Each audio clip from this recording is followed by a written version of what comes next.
John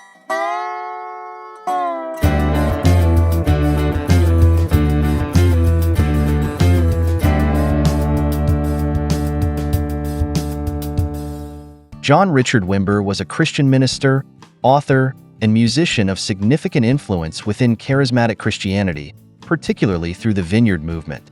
As a leader deeply involved in what has become known as the New Apostolic Reformation, Wimber promoted a theology that emphasized supernatural experiences, such as miraculous healings and prophetic utterances, which he referred to as signs and wonders. His approach, termed power evangelism, integrated charismatic experiences with traditional evangelicalism, drawing on themes from earlier Pentecostal movements like the Latter Rain.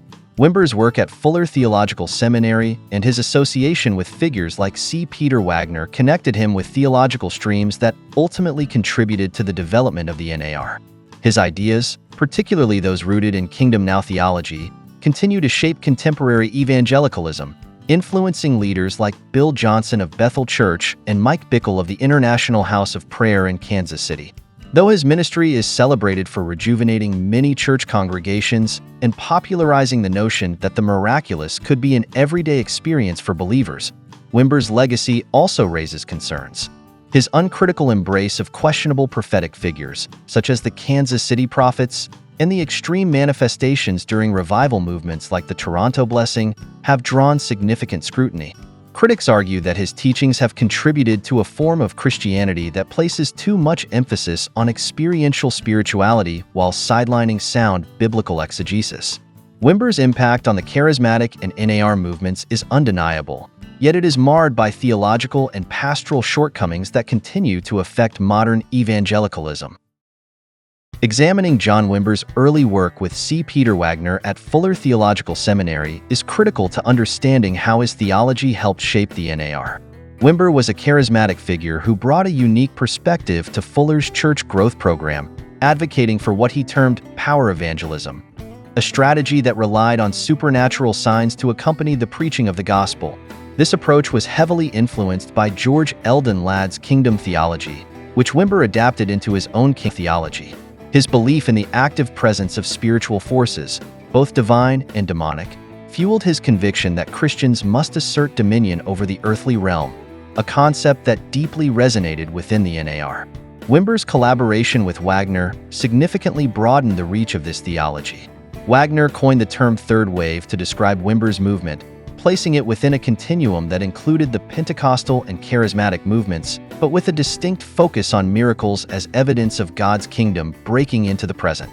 This partnership helped to spread Wimber's ideas about spiritual warfare and the role of miracles in evangelism across the evangelical world. His teachings became a bedrock for many leaders within the NAR, who saw his Kingdom Now theology as a mandate for Christians to actively reclaim the world for Christ, laying the foundation for much of the militarized rhetoric that has come to characterize the movement today. Wimber's leadership within the Vineyard movement marked a pivotal moment in the development of charismatic Christianity. After leaving Calvary Chapel in the early 1980s, Wimber established the Vineyard Church, which would become a hub for the Third Wave movement. Unlike earlier Pentecostal movements, which focused heavily on speaking in tongues as the primary evidence of the Holy Spirit, the Vineyard placed a broader emphasis on various supernatural manifestations, such as healing, prophecy, and what Wimber referred to as signs and wonders. Wimber had developed a fixation for the Kansas City prophets, especially Branham's protege Paul Cain, whom Wimber claimed had 100% accuracy in his prophetic ministry. Wimber invited Cain to speak frequently at his Vineyard churches. Cain and some of the other men in the group had severe issues, and Wimber apparently acknowledged that some of those issues were demonic, but endorsed the men because they were highly prophetic. At a meeting at Holy Trinity Brompton in London in July 1990, Cain predicted that revival would break out all across London. Wimber endorsed Cain and the other so-called Kansas City prophets, and the Anglican charismatic ministers followed suit. Wimber was to return in October 1990 for charismatic rallies in the UK, and the prophetic endorsements appear to have been a strategy to build hype surrounding the upcoming meetings. Before long, many people in the charismatic communities were expecting Wimber's rallies to be the epicenter of a massive revival starting from the UK when Wimber returned. The Vineyard's most controversial involvement came during the Toronto Blessing of the 1990s, a revival characterized by extreme physical and emotional manifestations. While Wimber initially endorsed the movement, he later distanced himself, concerned that the bizarre phenomena, such as uncontrollable laughter and animalistic behaviors, were detracting from the gospel message. Nonetheless, the Vineyard's connection to the Toronto Blessing helped to solidify its reputation as a center for radical charismatic experiences. Wimber's emphasis on the supernatural drew in charismatic leaders from across the globe, and the Vineyard's model of ministry became deeply influential in shaping modern charismatic and NAR churches.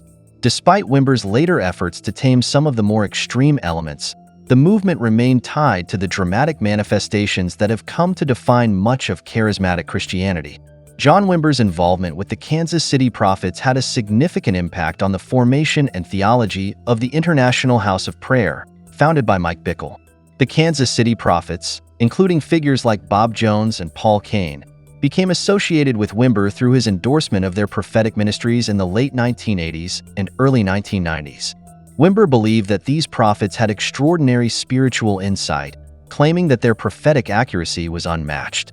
However, the involvement of these individuals would later become one of the most controversial aspects of Wimber's ministry. Mike Bickle, who was mentored by Wimber, adopted many of his teachings, especially concerning the use of prophecy and the expectation of supernatural signs as part of Christian ministry. The relationship between Wimber and the Kansas City Prophets ultimately influenced the creation of IHOP-KC, which Bickle established with a heavy emphasis on prophetic ministry and 24/7 prayer.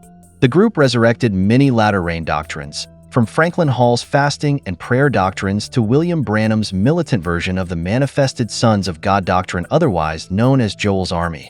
IHOP-KC became a significant hub for NAR theology, promoting many of the ideas Wimber helped popularize, such as the belief in a coming global revival led by apostles and prophets. Wimber's endorsement of the Kansas City Prophets, despite their problematic prophecies and personal failings, left a lasting mark on IHOP-KC and its offshoots, embedding a controversial prophetic culture into the DNA of the movement. John Wimber's legacy continues to reverberate throughout evangelical and charismatic Christianity. His teachings on signs and wonders have significantly shaped NAR, influencing leaders from IHOP-KC to Bill Johnson of Bethel Church. Wimber's emphasis on supernatural experiences as a validation of faith has led to a culture within many churches where miracles, prophecy, and spiritual warfare are expected as normative elements of Christian life. This has spurred a movement that places a heavy focus on experiential spirituality, sometimes at the expense of sound biblical doctrine. While Wimber is often credited with reinvigorating the charismatic movement and bringing a fresh emphasis on the power of the Holy Spirit, his legacy is also fraught with challenges. The extreme manifestations during events like the Toronto Blessing and the uncritical endorsement of questionable prophetic figures have raised concerns about the movement's theological soundness. The militaristic rhetoric associated with the NAR, which promotes a vision of Christians as spiritual warriors tasked with reclaiming the world for Christ, can be traced back to Wimber's teachings on kingdom theology.